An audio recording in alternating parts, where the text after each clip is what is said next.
At dinner in our Davenport home, my son slammed his fork, called me a loser, and praised my ex-wife's wealthy husband. He said it while sitting in the $750,000 house I worked for with bills in my name. My daughter gasped, defending me, but his betrayal was clear. I stayed quiet that night, but what came later, you won't believe. Before we continue, please subscribe to the channel and tell us where you're listening from in the comments. I sat alone in the living room that night, the house unusually quiet. The only sound was the faint ticking of the clock on the wall, each second heavier than the last. My eyes fell on an old family photograph, one where Kevin was just a boy, holding a baseball glove, smiling with his sister beside him. I could almost hear their laughter from that summer afternoon, yet now the same boy who once called me Dad, my hero, had called me a loser across the dinner table. I leaned back into the worn armchair, my shoulders sinking into the cushions, and let the memories flood in. They came fast, one after another, sharp as broken glass. I thought of the day I wrote the first check for Kevin's college tuition, $60,000 spread out over those years. I remembered standing in line at the bursar's office, signing my name again and again, while sweat from the construction site still clung to my shirt. He was young, full of potential, and I told myself that money was an investment in his future. Then came the car, a Honda Civic, $20,000 brand new, wrapped with a red bow because I wanted him to feel proud, wanted him to feel like life was opening for him. But he wrinkled his nose at it, called it plain, compared it to Mark's Mercedes. That memory stung then, but it cuts deeper now. And later, when he was 25, drifting between jobs, I pulled $70,000 from my savings to put down the deposit on a house for him. I handed him the keys with pride, telling him it was his chance to stand on his own. Instead, it became another chain for me, more bills, more payments, all in my name. I looked around my own living room, the house I had poured my soul into. The oak beams in the ceiling, the wooden table I built with my own hands, the pictures on the mantel. This was my world, my work, my sweat. But Kevin, my own flesh and blood, sat across from me at dinner and acted as though none of it mattered. Worse, he acted like it belonged to him, like the roof over his head and the meals on his plate were things he earned, when I knew every penny came from my labor. The house he lived in now, worth $750,000, stood in my name, yet he walked through its halls as if he were the king, while I was some forgotten servant. It wasn't just the property. It was the bond between father and son, stretched thin until it was fraying apart. I had given him everything I could, money, time, love, and in return he gave me disdain. Each time he praised Mark, that smug man who stepped into my ex-wife's life and into my children's ears with his suits and cars, it was another knife in my back. Mark never laid one brick of those homes, never lifted one beam, yet somehow he was the man my son worshipped. And me? I was left in the shadow of everything I built. That night, the pain began to change. At first, I sat there stunned, the word loser echoing in my head like a hammer strike. But as the minutes passed, the echo turned into something else. It hardened into resolve. My jaw clenched, my hands gripped the arms of the chair, and I realized I could no longer sit still. I could no longer allow Kevin to treat my sacrifices like scraps. If I didn't act, if I stayed the quiet provider, Mark and Kevin would take everything. The house, the savings, my dignity, and I was not about to let that happen. I rose from the chair and walked to the table. I brushed my fingers over its surface, remembering when I built it 20 years ago.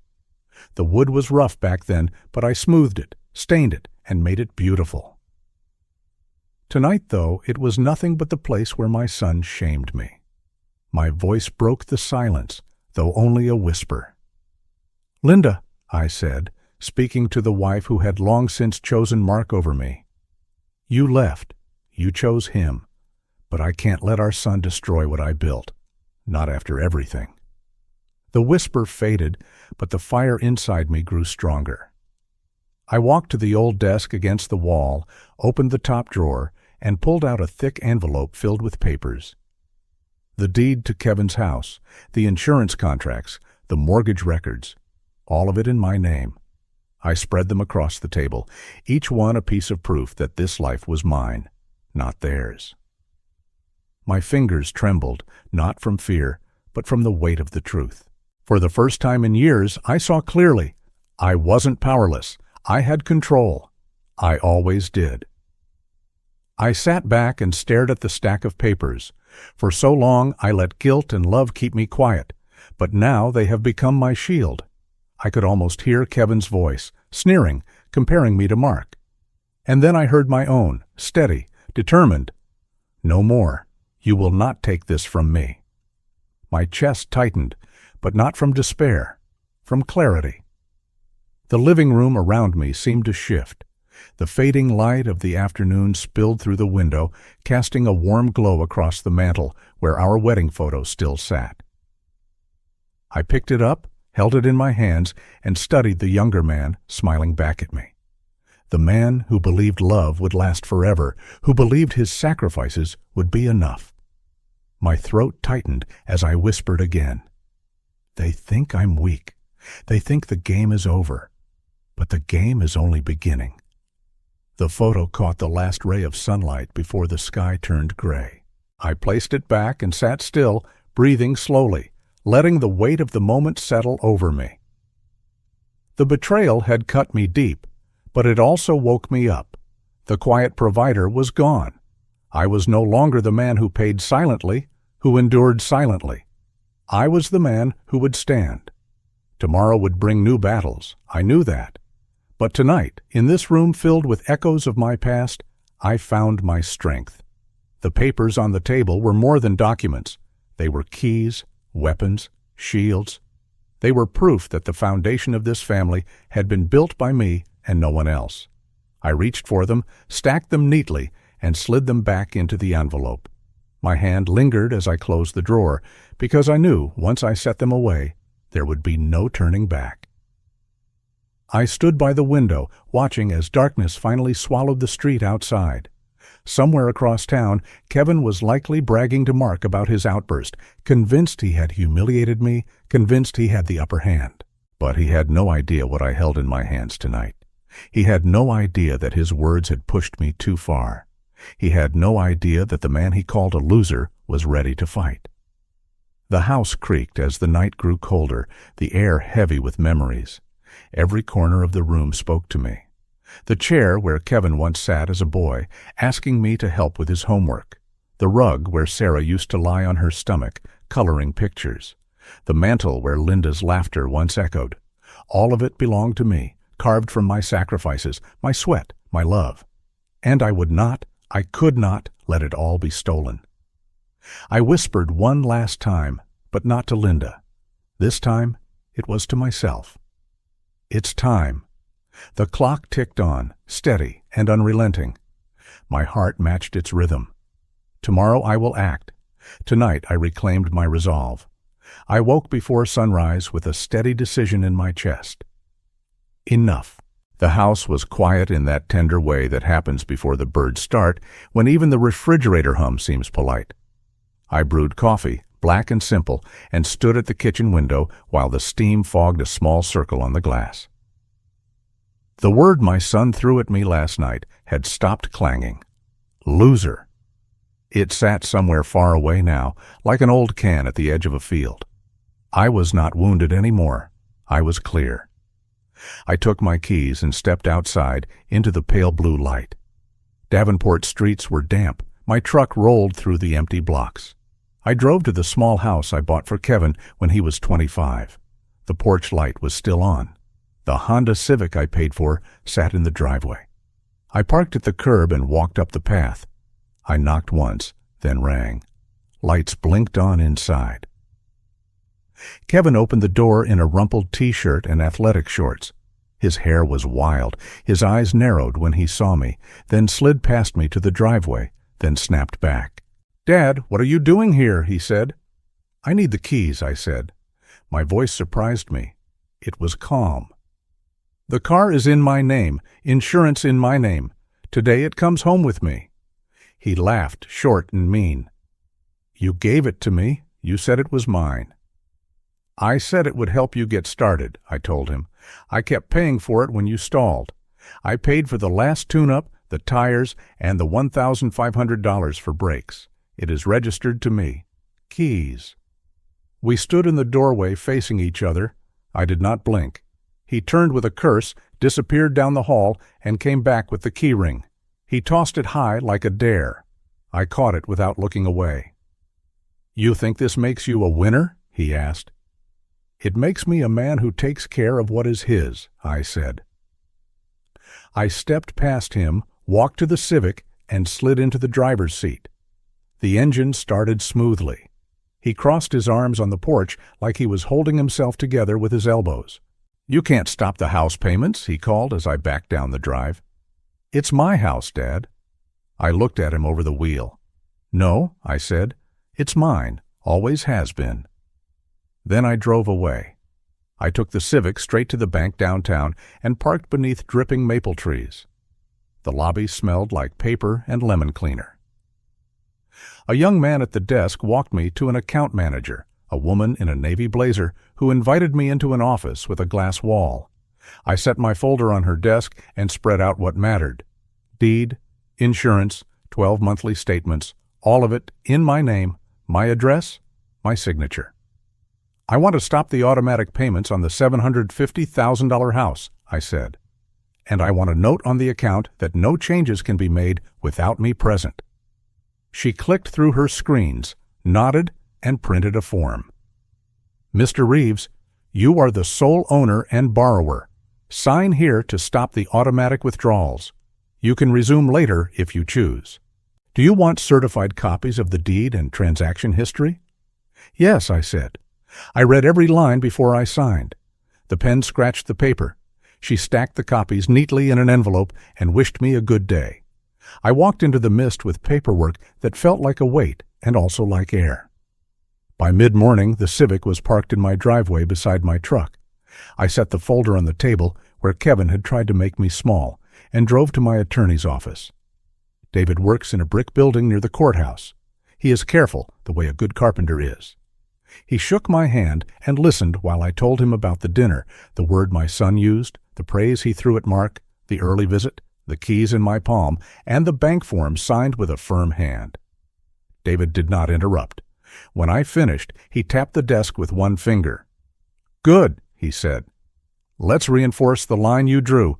I'll draft letters to Kevin and to Mar, ending any permissive use of your assets. We'll file a notice with the county that any attempt to transfer or encumber the property without your signature is unauthorized. I want you to sign an affidavit that you have not granted anyone the authority to sign for you. Calm and thorough wins.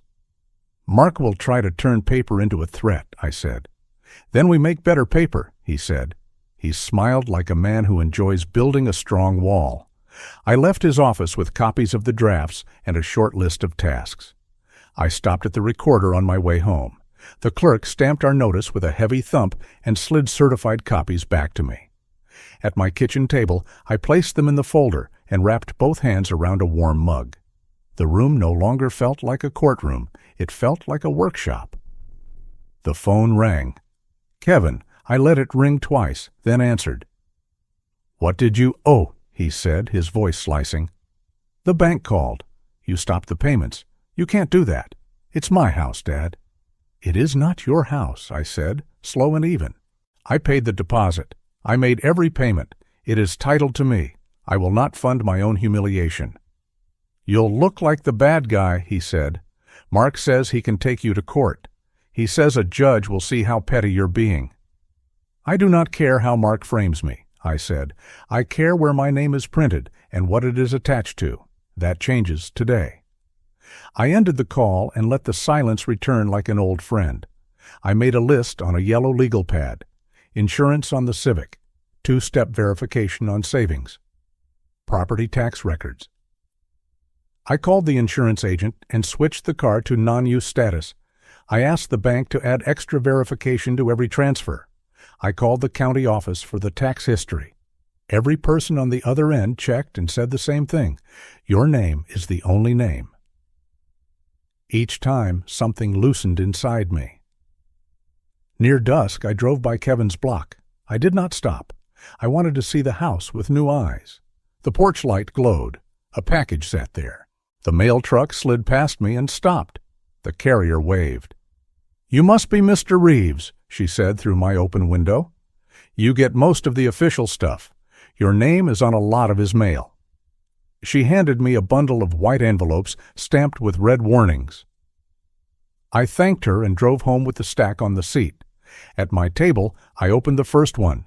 Power bill, overdue, $120. The second, water and sewer, $230 past due. The third, internet and cable, $490 past due with a warning of suspension and collection. My name, my address, my credit. I stared at the wood grain of the table I built with my own hands, the same table where I once taught Kevin to sand along the grain, not across it. The heat rose, then settled. He had put the utilities in my name, not as a backup, not for a month, as the owner. He had turned me into the debtor in the house I bought. I called the power company first. The woman who answered was patient. I explained that I was the owner and that no one had my permission to open or maintain accounts in my name at that address without my written signature. She asked for proof. I scanned the deed with my phone and emailed it while she waited. She removed my name and placed a block that would require my personal identification for any future changes. A confirmation arrived in my inbox before we hung up. I called the water office next and sent the same proof. The clerk removed my name and set future responsibility on the occupant unless the owner consented. The internet provider took longer. They wanted a copy of my driver's license, the deed, and a signed statement. I sent all of it, waited through 2 music loops, and then heard the agent typing. Owner verified. Name removed. Account flagged for attempted misuse. When I set the phone down, the room felt wider than before. I slid the 3 overdue notices into a clear sleeve and wrote utilities on a label. I added the sleeve to the folder with the deed and the bank forms. Each paper felt like a new stud. I was building again. Not a house this time, but a structure I could live inside without fear. A text from Kevin lit my phone. "You took my car. You cut me off. You'll pay for this." I read it once and turned the phone face down. After a minute, the phone rang. I let it ring, then answered. "Mark says you can't just pull the plug," Kevin said. "He says you could be liable for damages." "I am liable for my name," I said, "not for your choices." "You think you're teaching me a lesson," he said. "You're just being cruel." "There is a difference between cruelty and boundaries," I said. "You are about to learn it."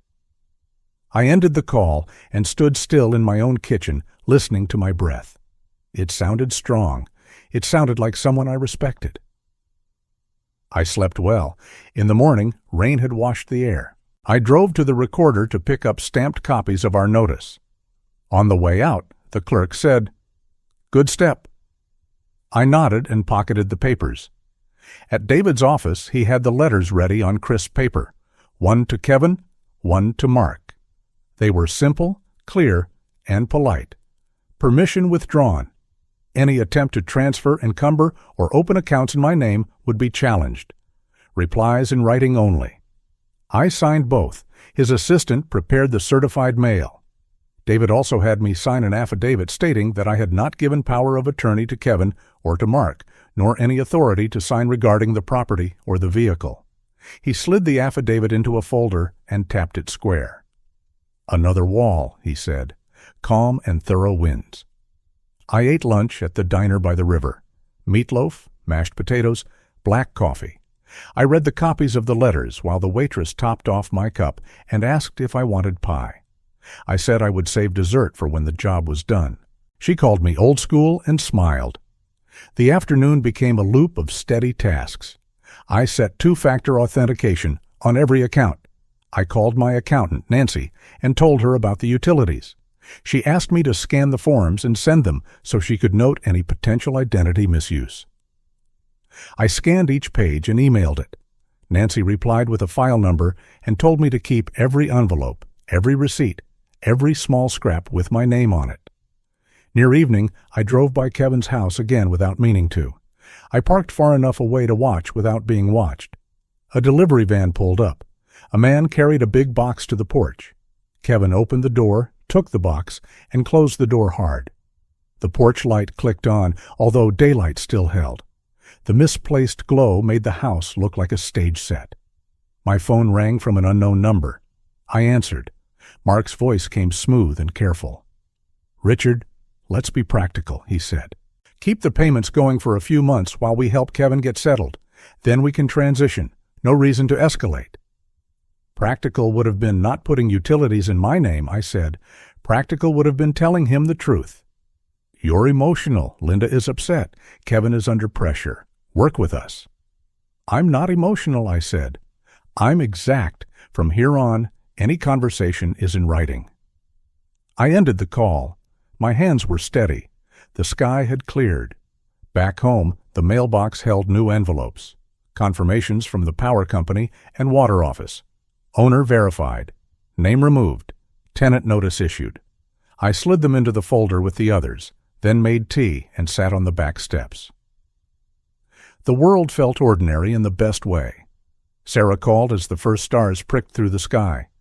She asked if I was okay. I told her yes. She said Kevin had been ranting and that Mark told him I would back down. I told her I would not. She said she knew it. She told me she loved me. I told her I loved her too. After we hung up, I sat with that feeling for a while. One child remembered. One forgot. At 8, there was a knock at my door. No one stood there. Only a cardboard box sat on the mat. No return address. Inside was a stack of photocopies. Utility sign-up sheets showing my name and social security number written in a round, hurried hand I knew from birthday cards and old permission slips. Emails to customer service asking them to tie the cable to my account for convenience. Receipts with my name on them. I stood in the doorway and felt the night press against my back. He turned me into the debtor, I thought, in the house I bought. I said the words aloud once so they would not float around my head like smoke. Then I carried the box to the table, slid every page into a clear sleeve, and labeled it Utilities. I added today's date. I placed the sleeve into the binder I had started that morning. Evidence has weight.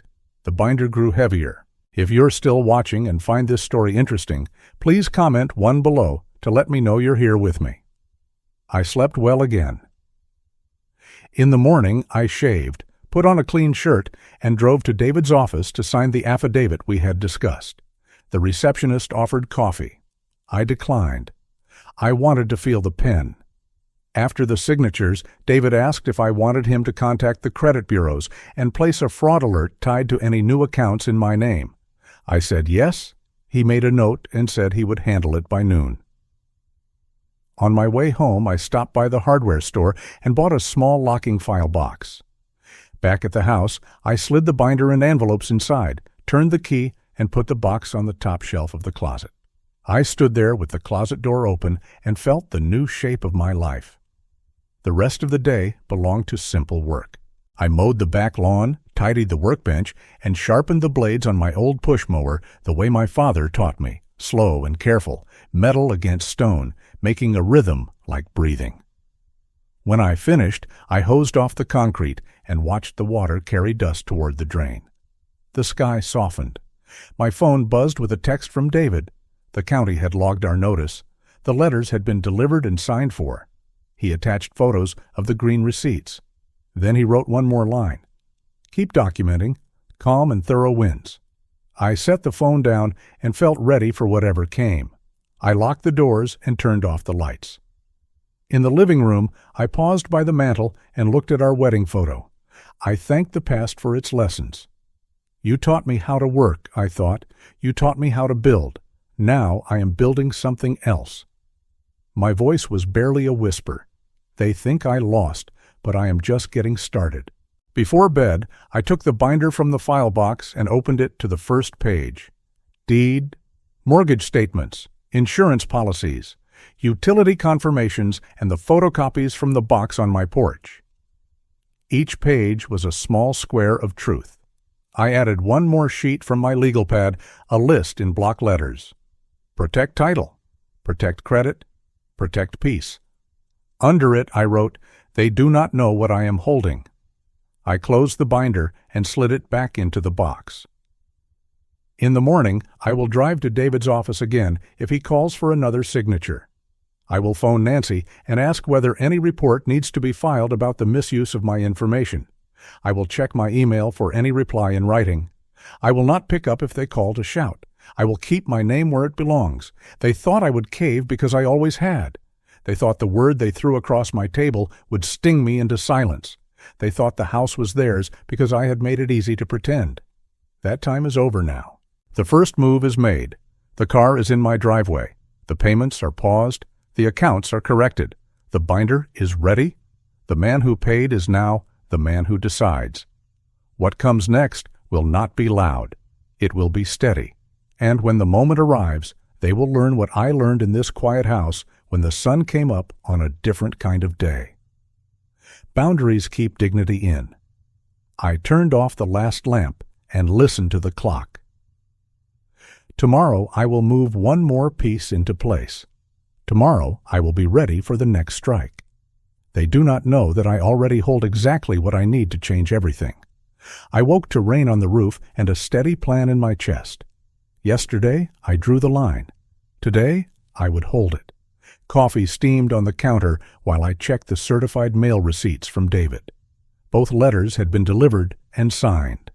The binder sat on my table like a quiet engine, full of deeds, notices, and confirmations. Calm and thorough winds, he had written in his late email. I repeated it once under my breath and felt my shoulders settle. By 8, my phone had already stacked messages. Kevin first, all heat and speed. Linda next, voice wet with tears. A block number I knew belonged to Mark. I let them sit while I finished my toast. I chose the jacket with the deep inside pocket, slid the binder in, and drove to David's office. If they wanted a storm, I would answer with paper and light. The reception area smelled like printer ink and coffee. David stepped out with a file and that practical look that steadies me. "Good morning," he said. "2 updates. I filed the affidavit of no authority, and the county recorded our notice. The credit bureaus placed alerts. If anyone tries to open credit in your name, you'll get pinged." "Good," I said. I slept like a man with a lock on his door. He smiled and ushered me in. He slid an email across the desk. "Mark's counsel sent a pre-litigation letter," he said. "Posturing? He claims you gifted the house and demands you resume payments within 10 days. "The deed says otherwise," I said. "It does," David answered. "We will reply with facts." I signed one letter and initialed another. He had me read a declaration line by line. We notarized it. When we finished, a new quiet moved in behind my ribs. On my way home, the rain eased to mist. I turned onto my street and saw Kevin's car already there, parked crooked at the curb. He stood under the eaves, soaked but burning, and when I stepped out, he pushed past me into my living room without asking. "You're paying the mortgage," he said. "Today." "No," I said. "You can't humiliate me like this," he said, throwing his arms in the air. "This is abuse. Mark says—" "This is a boundary," I said. "I paid the down payment. I made every payment. My name is on the deed and the loan. It stops now." He took 2 steps toward me, not quite a threat, but close. "It's my house, Dad." "It isn't," I said. "It's mine." The front door opened again. Linda came in with rain in her hair, hands full of tissues. "Richard," she said, "please, don't do this to him. Mark can help for a few months. Just keep the payments until he finds his feet." "He has had time," I said. 10 years. She shook her head. "You're cruel," she whispered. "I don't even recognize you." I pointed to the chair. "Sit," I said. "Listen." They did not sit, but they were still long enough for me to bring the binder. I set it on the table and opened it. Deed, mortgage, insurance, the stamped county notice. Utility confirmations are removing my name. "I am not cruel," I said. "I am exact. I will not pay so my son can stand in a $750,000 house and call me a loser, then hand my name to bill collectors. I will not pay so Mark can pose as a rescuer. I will not fund my own humiliation." Kevin's face shifted. He skimmed the pages and straightened. "You think you're smart," he said. "Mark has lawyers. He'll take this to court. A judge will see your intent. You gifted the property." "My intent is printed on every page," I said. "I bought you a place to start a life. I did not hand you the title." He laughed once, brittle. "We'll see," he said, and walked out, brushing Linda's shoulder. The door slammed. Linda stayed, small in the room. "He's your son," she said. "What happened to you?" "I finally listened to myself," I said. She muttered that Mark would call, then left. The house turned quiet. At noon, I drove to the post office with David's letters, mailed them certified, and kept the green slips. I ate a sandwich at the counter and cleaned the coffee maker. Peace settled, the kind built on alignment. It did not last long. At 2, a courier knocked. He held a manila envelope with my name in thick black ink, no return address. I signed, brought it to the table, and opened the flap. Inside sat a packet clipped together, heavy as sin. On top was a document titled Occupancy and Management Agreement. My name appeared in bold, agreeing to transfer control and benefit from the property to manager, Mark Easton. The signature at the bottom looked like mine to a stranger. To me, it looked wrong. It wore my name like a costume, the letters close, the slant almost right, but wrong if you loved the original. The pages that followed assigned utilities, service contracts, and a proposed home equity line, $200,000. At manager's discretion. The notary stamp was blurry. The date was last week. For a moment, I did not move. Then I set each page down flat. I photographed everyone, the envelope, and the postmark. I traced the ghost of the signature with my eyes, not my pen. This was not me. I called David and said only 3 words. It arrived, forged. He was already moving. "Do not call anyone else," he said. "Bring it here. We'll copy and secure it, file a report with the sheriff, and serve notice on their counsel. Let the paper speak." I slid the packet into a plastic sleeve and drove while rain whispered on the windshield. David met me at the door and led me to the copier. He spread the pages with care. "Clumsy," he said, "but clumsy can still burn a house down. We'll stamp out every ember." He drafted quickly. Notice of forgery. Demand to preserve originals. Demand to identify notary. He called the sheriff. When he hung up, he looked at me. "We'll file your affidavit of forgery and an alert at the recorder." "They think I'm weak," I said, "but this will bury them." "It will place weight where it belongs," he said. We drove to the sheriff's office. The deputy listened, took the packet, and made copies. He asked if I suspected who sent it. I said I had ideas and that my attorney advised me to speak in facts. He nodded and handed me a case number. He handed me a receipt and said an investigator would call within 48 hours. He advised me to save voicemails and texts. I told him I had, and that copies sat in my attorney's file. At the recorder, the clerk stamped our affidavit with a heavy thump. We filed signature samples from the bank and the DMV. David's letter to counsel went out by email and messenger before 5. It read like a steel beam. Clean. No drama. Consequence. Before we left the county complex, David stopped at the clerk's window and filed a petition for injunctive relief to block any filing against my title without my consent. The clerk stamped the packet and turned her monitor so we could see the docket. "Hearing set for Tuesday at 9, she said. "Courtroom 3, BB. Bring your originals." David thanked her and circled the date. The next move was visible now. If you're still watching and find this story interesting, please comment 2 below to let me know you're here with me. Driving away, my phone lit with a number from the utility company. The representative wanted to verify removing my name from Kevin's account and confirm a forwarding address for final statements. I told her the removal was correct and the address was my own. She hesitated, then said there was a past due balance of $1,180 that had been auto-drafted from my card for months and would stop next cycle.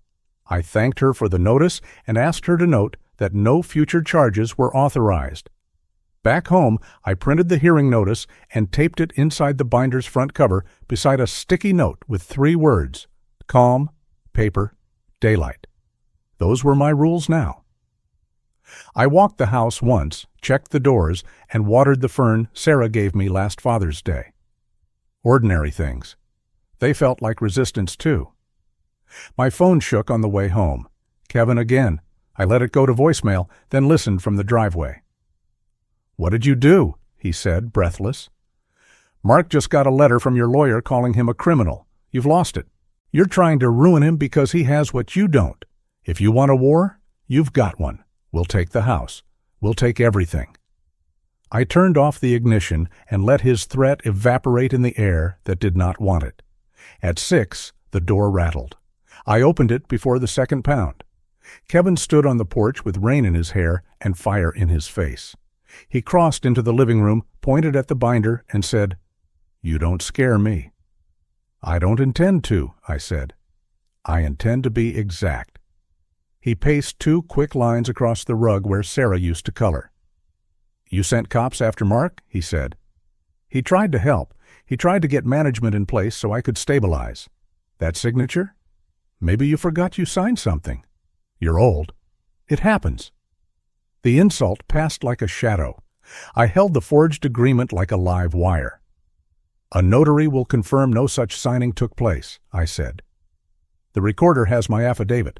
The sheriff has a case number. If a bank sees this and opens a line of credit, it will meet that affidavit first. These are facts." He stopped pacing. "You can't do this," he said, but the words landed weakly. "I already did," I said, "and I will keep doing the next right thing." The phone rang on the table. "Mark?" I hit the speaker. His voice came smoothly. "Richard," he said, "this is unnecessary. Restore payments and apologize for your attorney's letter. Otherwise, we will protect Kevin's interests." "You do not protect Kevin by leading him toward a felony," I said. "You protect him by telling him to work, to be grateful, to stop using my name as a tool." "That document is legitimate," he said too quickly. "You signed last week. You probably forgot." "The sheriff will be interested to hear that," I said. "So will the notary board." Silence hummed. He tried a softer line. "Linda is devastated," he said. "Is that what you want?" "I want to live with integrity," I said. He ended the call without saying goodbye. Kevin lifted his eyes to mine. "You'll regret this," he said. "I already regret what I allowed," I said. "That part is ending." I gestured to the door. "Go home." He left without slamming the door. The house sighed. I wrote a single page in block letters. Forged document received, photographed, secured. Sheriff's report filed. Recorder affidavit filed. Counsel notified. Call with Mark documented. Visitor, Kevin. Threats noted. I dated it and slid it into the binder. Morning came bright and dry. David called early. "Their counsel replied," he said. "They deny everything and accuse you of overreacting. I'm sending our reply with the case number and recording notice. Also, the notary named on the document can't be located at the listed address. That helps us." "What's next?" I asked. 2 tracks, he said. Civil protection for your title and credit. Criminal investigation into forgery. Meet me at the bank. We'll give the manager copies of the affidavit and instruct them not to honor any credit tied to the property without your in-person authorization. Then we'll deliver the same packet to the title company and the county treasurer. We did exactly that. The bank manager thanked me for bringing the notice before a problem appeared. The title company clerk photocopied every page and flagged the property file. The county treasurer added my affidavit to their records. Each stop felt like a fence post sinking into solid ground. At noon, as we left the county building, Linda waited near the steps. She wore a raincoat, though the sun was out. Her eyes were red. "This is too much," she said. Kevin can't sleep. He says you're trying to get him arrested. Mark says you're making accusations you can't prove." "I am proving them," I said. "On paper, calm and thorough." She stepped closer. "He's our son," she said. "Please, end this." "I will end what is mine to end," I said. "I will not end a sheriff's investigation into a felony. Tell Kevin to tell the truth." She shook her head and stepped back. "You used to be kind," she said. "I still am," I said. "Kindness looks different when a boundary is involved." She turned away. David stood beside me. "You did well," he said. "You stayed in your lane." We drafted one more letter to the notary board. Then David printed a thin packet for my glove box. "If anyone waves paper at you," he said, "you wave this." On the drive home, the air felt clean. I passed the river and let the sun through the windshield. I thought about the structure we were building now, slow and straight. Late afternoon brought another envelope, this one with a law firm logo. Inside was a notice of intent. They demanded that I cease my defamatory campaign and restore the status quo within 72 hours. The last paragraph threatened to seek damages for emotional distress. I placed it in a sleeve and labeled it with the date. Then I called David. He said he would respond with the case number and a copy of the forged signature. "Paper answers paper," he said. At 7, Sarah came by with a casserole. She slid it into my oven and poured me a glass of water, like she had lived in this kitchen all her life. We ate at the table and talked about small things first. Then she asked if I was scared. "I'm steady," I said. "Scared asks for more. Steady decides." She nodded. "He called me," she said. "He said you're destroying him. I told him to stop helping the man who is destroying him." He hung up. I squeezed her hand. "Thank you," I said. After she left, the house held the kind of quiet that makes a person honest. I set the binder on the coffee table and read every page. The pages did not shout. They simply existed with weight. Before bed, I wrote one more note on the legal pad. "Tomorrow, deliver copies to the officer assigned. Ask David about injunctive relief if they try to file anything at the recorder. Schedule a meeting with the bank's fraud unit." The sky was washed clean the next morning. I drove to the police station and handed the officer a packet with copies of the forged agreement and the notary discrepancy. He thanked me and said they had reached out to the notary's employer. Back home, I trimmed the hedges and swept the walk. Movement helps me think. Near noon, I heard tires in the driveway. Kevin again. He came to the porch but did not enter. He looked smaller. "I didn't sign anything," he said too fast. "Mark said it was standard. He said you had agreed. He said it would keep things steady." "You did not think," I said. "You hoped someone else would carry your weight again. That time is over." He lifted his hands like a question. "So what now?" "Now the truth gets told," I said. "On paper, in offices, maybe in a courtroom. And you start building a life that does not live off my name." He swallowed, nodded once, and left without more words. I watched him go and felt something loosen. Not relief, not yet, but the outline of relief. At 3, David called with one more piece. "We heard from the notary board," he said. "The stamp number on that document belongs to a notary who reported her stamp stolen last month. I'm getting the incident report to attach to your file. Also, the bank's fraud unit wants to meet on Monday." I thanked him and stood at the sink while water ran over my hands. They had built a plan on a forged line. That line had broken under daylight. I sat on the porch as the sun slid west. The neighborhood did ordinary things. A dog barked, a child rode a bike with training wheels, a couple argued and then laughed. My life had felt like an emergency for so long that the ordinary seemed like a gift. Before the light was gone, I placed a blank envelope on the table and wrote my name in the corner. Inside, I tucked a single page with the case number, the recorder's stamp, the notary report number, and David's card.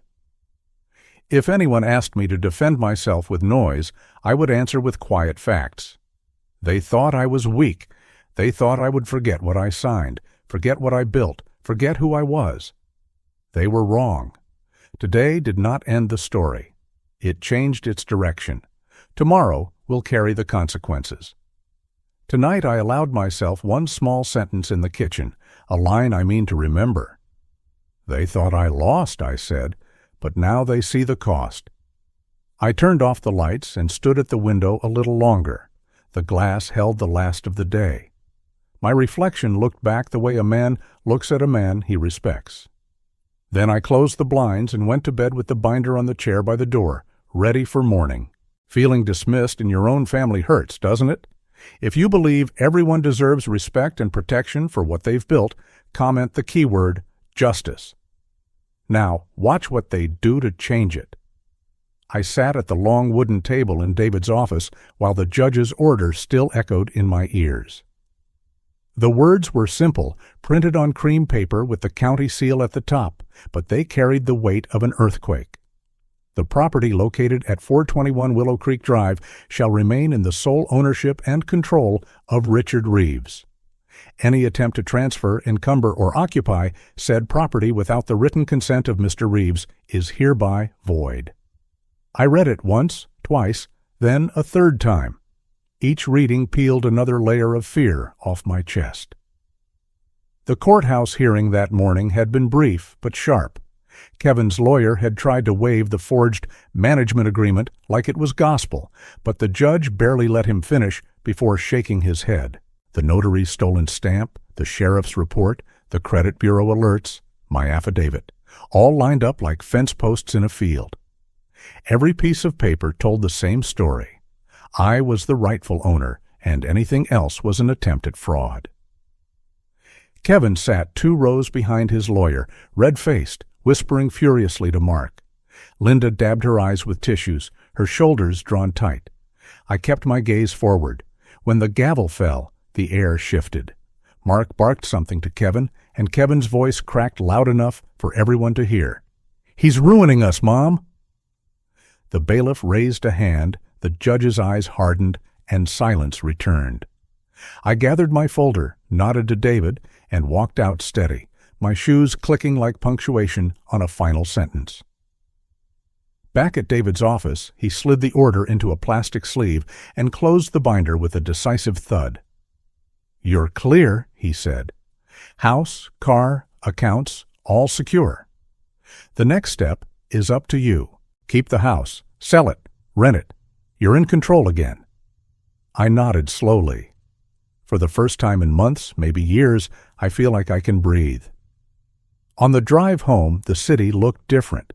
The courthouse dome glowed in the late morning sun. Kids on a field trip crossed the street holding hands. A man walked his dog in the park. Ordinary life kept moving, untouched by the storm that had nearly swept me away.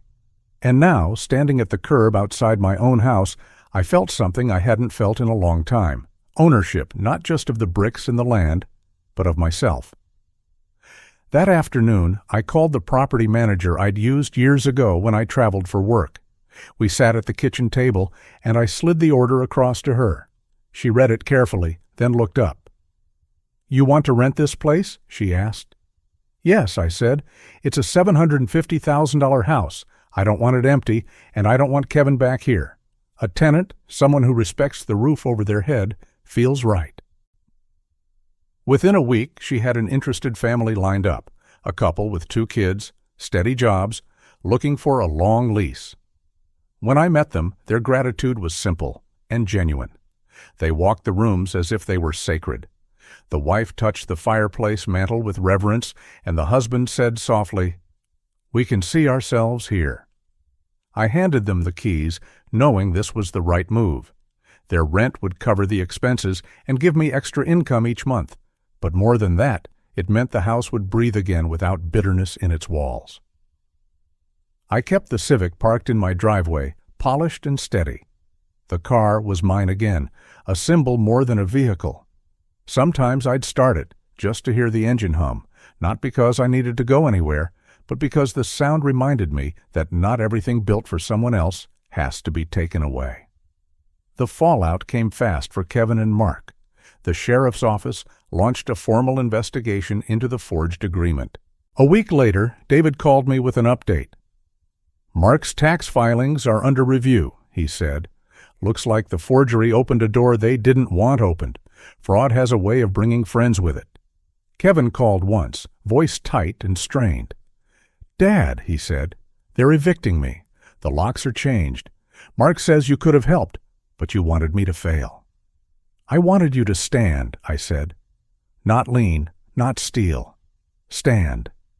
He hung up without answering. Linda left me a voicemail later that day. Her voice shook.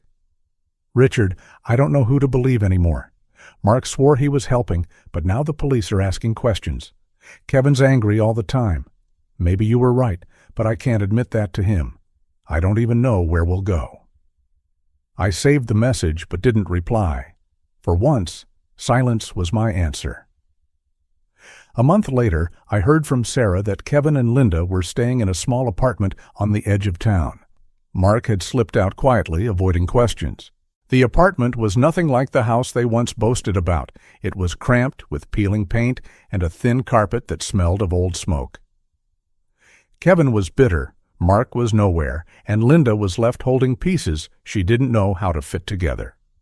Meanwhile, my life grew simpler. I moved into a modest apartment across from a park. The rent checks from the big house arrived on time, and I set aside money each month. I bought a used oak desk for the corner, set the binder on top, and opened the blinds wide every morning to let the sun in. Some mornings, I walked to the park with a thermos of coffee and sat on a bench while joggers passed and children laughed. The air felt clean. One Saturday, I brewed coffee at my new kitchen counter and looked around. No echo of shouting, no slammed doors, just a space I could call mine. I whispered it to myself like a prayer. I'm free. Freedom didn't feel loud. It felt like warm coffee, a steady paycheck, and knowing no one could wave a piece of forged paper over my head again. Kevin tried once more to reach me, this time with words that almost sounded like regret. "Dad," his text read, "I didn't know Mark forged your name. I swear. I thought it was legal. I'm sorry." I stared at the message. For years, I would have rushed to respond, to patch, to fix. This time, I didn't. I whispered aloud, "I don't need his sorry. I have my peace." And then I deleted the message. That night, I sat on the balcony of my apartment, watching the sunset stain the sky orange and purple. The park lights flickered on. I thought about everything I had carried, the weight of betrayal, the anger, the humiliation, the fear of losing everything I had built. And now all of it had shifted into something else, a lesson carved deep. Love without boundaries is not love. It's surrender. And surrender breeds resentment. I poured myself a glass of iced tea and let the thought settle. Love needs boundaries. Without them, it turns into chains. For the first time in years, I felt not just like a father, but like a man who belonged fully to himself. The world moved on around me. Kevin's world shrank. Mark disappeared into investigations. Linda sat in the middle, confused and broken. And I stepped lighter each day. Some mornings I drove past the old house just to see the lights glowing through the windows, to see a family making dinner where bitterness once sat. The curtains were open once, and I saw a little boy chase his sister through the hall. I smiled and kept driving. That house had a new story now, one not tied to betrayal. The contrast was sharp. My life, calm and steady. Theirs, fractured and bitter. It was not joy I felt at their downfall, but clarity. Every choice carries weight. Kevin had chosen dependence and deceit. I had chosen dignity. If you're still watching and find this story interesting, please comment 3 below to let me know you're here with me.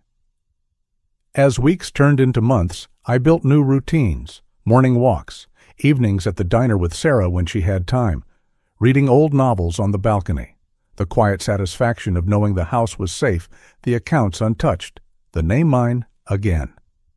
One afternoon, as I cleared a drawer, I found an old photo of Kevin at 10 years old, standing by the Civic I once drove, smiling widely with 2 missing teeth. I sat with it for a long time, not angry, not bitter, just aware. That boy had choices ahead of him.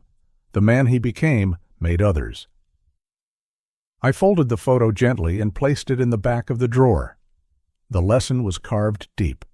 A family without respect is not a family. Blood without gratitude is only biology. True family is those who honor your name, not those who use it like currency. I whispered it aloud, not for anyone else, but for myself. I don't need them anymore. I have me. The air in the room felt lighter when I said it. That week, I received an envelope in the mail. It was an invitation from a local community center asking me to join a group focused on protecting seniors from financial abuse. They had heard my case through the sheriff's office and wanted me to speak about setting boundaries and protecting assets. I held the letter in my hands, the paper smooth, the words clear. My lips curled into a small smile. "Maybe this is where I go next," I murmured. I set the letter on the desk and opened the blinds wide. Outside, children ran across the park grass, chasing a ball, their laughter carrying through the evening air. I leaned back in my chair and let the light wash over me. The storm was over. The house was safe. The lies had collapsed. Kevin and Mark had their downfall, and I had my peace. For the first time in years, the path ahead looked not just possible, but good. Tomorrow, I will call the community center. Tomorrow, I will step into something new. For tonight, I poured another glass of iced tea, sat by the window, and whispered the words that felt like a victory song. I am free, I am worthy, and I am mine. I wake up these days without the knot in my stomach that used to greet me every morning. The apartment is smaller than the house on Willow Creek Drive, but it feels larger in all the ways that matter. Sunlight spills through the wide windows, warming the oak desk I bought secondhand and the framed photograph of my parents that sits on top of it. I keep my papers neatly in a drawer, every deed, every bank statement, every insurance contract in order. I don't look at them often anymore, but just knowing they are there, protected and unchallenged, gives me a quiet sense of strength. Since the court's decision, I have settled into a life I once thought I'd lost. The rent checks from the house arrive each month without issue, covering not just the basics, but giving me freedom to breathe. I walk to the park across the street almost every morning, coffee in hand, and sit on the same bench where children chase soccer balls and old couples stroll, arms linked. There is no shouting now, no slamming doors, no fear that someone will wave another forged paper in my face. There is just air, light, and the steady rhythm of my own footsteps on the path. I also joined the community group that reached out to me. At first, I hesitated. I wasn't sure if I wanted to stand in front of strangers and reopen the wounds. But when I walked into the small meeting room for the first time, I saw faces like mine, lined with age, tired from battles most of the world never sees. Men and women who had been tricked by their own children, pressured into signing papers, or drained by loans that were never repaid. Their eyes carried the same hurt mine once did. I spoke that night, not with anger, but with clarity. I told them the hardest lesson I learned was this: love without boundaries is not love, it's surrender, and surrender will eat you alive. The room was silent, and then heads nodded slowly. For the first time, my pain had turned into something useful. The lesson sits with me every day. For parents, I say this: never give so much that you lose yourself.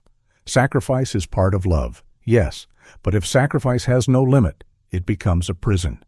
Teach your children gratitude along with opportunity. Without gratitude, all they see is a door left open for them to walk through, taking everything behind them. For children, I say this: remember who stood in line to pay your tuition, who worked overtime so you could drive, who ate beans and rice so you could eat steak. Entitlement is poison. Gratitude is the cure. And as for human nature in this modern world, it hasn't changed as much as people like to believe. Greed still whispers, ambition still blinds, and betrayal cuts the deepest when it comes from the ones you raised. Technology, money, laws, they shift with time. But character remains the line between dignity and destruction. I have seen the other side of that line. Kevin now lives in a cramped apartment on the far edge of town. I drove past once, not out of spite, but to see for myself. The building is tired, with paint peeling off the siding and bicycles chained to rusting railings. I saw him on the balcony, smoking, shoulders slumped. For a moment, I thought of the boy he once was, the boy with the missing teeth and the wide grin who asked me to play catch in the yard. But that boy is gone, and the man he became must live with the choices he made. Mark, the man Kevin once admired as a savior, is buried under tax investigations. Every month seems to bring a new notice, a new subpoena, a new account, frozen. His name has vanished from polite circles, whispered now only in connection with fraud. Linda, my ex-wife, drifts somewhere in between, living with regret, I imagine, torn between defending her son and acknowledging the wreckage that followed her choices. She called once, left a message saying she didn't recognize Kevin anymore. I deleted it without responding. My silence is my answer. The contrast between their lives and mine is striking. I wake with sunlight. They wake with shadows. I walk to the park, unburdened. They walk to jobs they resent, weighed down by debts of their own making. I sit at night with tea and a good book. They sit with arguments and excuses. I don't celebrate their suffering, but I don't carry it either. Their path is theirs. Mine is mine. One unexpected letter arrived not long ago. It was from Kevin. The handwriting was messy, rushed, not like the careful script of his childhood. Inside, the words spilled across the page. Apologies, regrets, excuses woven into half-confessions. He wrote that he never truly understood what he was doing, that he let Mark manipulate him, that he still wanted to be part of my life. I read every line slowly, set the paper down, and let the silence settle. Then I whispered aloud, I don't need their apology. I have my life. And with that, I placed the letter in the drawer with the other papers, not as an invitation, but as a reminder. Now, each afternoon, I walk the park path beneath tall oaks. Sometimes I stop and watch the sky, blue and endless, stretching above me like a promise. The air feels lighter than it has in years. I think to myself, each day is proof I chose right. Proof that stepping away from betrayal, from bitterness, was the only way forward. In the evenings, the apartment glows with warm light. I water the plant by the window. I brew coffee. I listen to old jazz records. This is peace, not the loud kind that comes with triumph, but the quiet kind that arrives after the storm has passed. Sometimes I catch my reflection in the glass and almost don't recognize the man staring back. He is lighter, freer, no longer bent by the weight of other people's demands. I know some will ask if I ever plan to reconnect, if I will ever open the door again. My answer is clear. No. Blood may tie us, but respect is what binds us. Without respect, there is nothing to return to. Kevin had my love, and he traded it for greed. Mark had my patience, and he wasted it on lies. Linda had my loyalty once, and she gave it away. Those bridges are gone, and I am not the man to rebuild them. When I think of legacy now, it is not in terms of houses or bank accounts. It is character. Character is the one asset no one can forge, no one can steal, no one can drain. I whisper it sometimes as I watch the sun sink below the horizon. Character is the only wealth no one can take. For parents listening to this story, I want you to hear this. Love deeply, but never forget to protect yourself. Set boundaries, teach responsibility, and don't let guilt push you into silence. For children, let this be a mirror. Respect what was given to you or risk losing it all. Gratitude is not weakness, it is strength.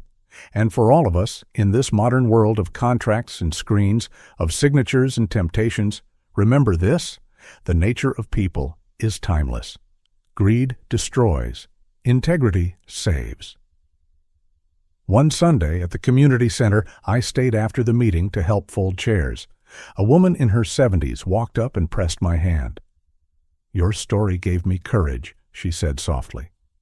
"I told my son yesterday that I will not sign my house over to him. For the first time in years, I slept peacefully." Her words filled me with something I had not felt in a long time: purpose. Out of betrayal, something new had grown. That night, walking home under streetlights, I looked at the stars above and felt a quiet certainty. My journey had been painful, but it was not wasted. Every cut, every insult, every betrayal had led me here, to peace, to clarity, to strength I never knew I had. I close this chapter not with bitterness, but with gratitude. Gratitude for the lessons carved into me. Gratitude for the boundaries I finally set. Gratitude for the life that still stretches ahead. I whisper it now as the room falls quiet, as the night deepens. I finally found where I belong. And with each new dawn, I remind myself, this freedom is mine, this dignity is mine, this life is mine. The story has come to an end. I hope it has brought you valuable lessons and insights. If you enjoyed this content, please like, share, and subscribe to the channel so you won't miss the next video. Goodbye, and see you again.